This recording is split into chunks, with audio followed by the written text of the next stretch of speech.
So last week, the CBC's Rick Mercer did a rant on the Energy East pipeline, and more specifically on Liberal Montreal Mayor Denis Coderre's threats to block it.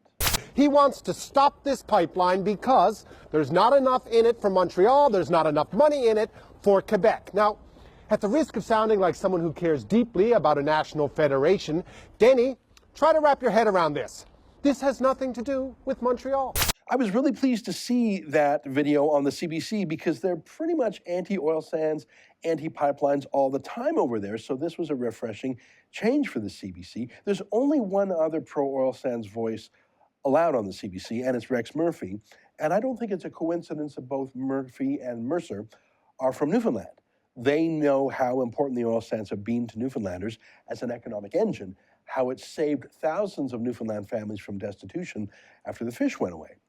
But you know what else? I think there's also a cultural memory of how greedy Quebec shakedown artists blockaded Newfoundland's immense energy project, the hydroelectric dam at Churchill Falls. It's a Newfoundland project, but Quebec politicians blockaded Newfoundland, saying they refused to let Newfoundland export their electricity through Quebec.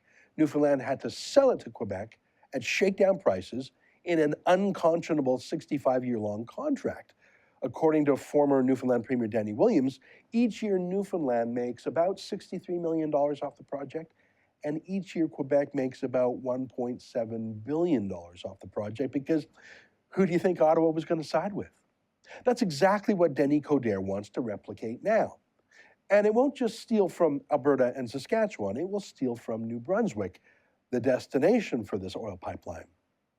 You know, every single seat in Atlantic Canada voted Liberal in the last election, every single one.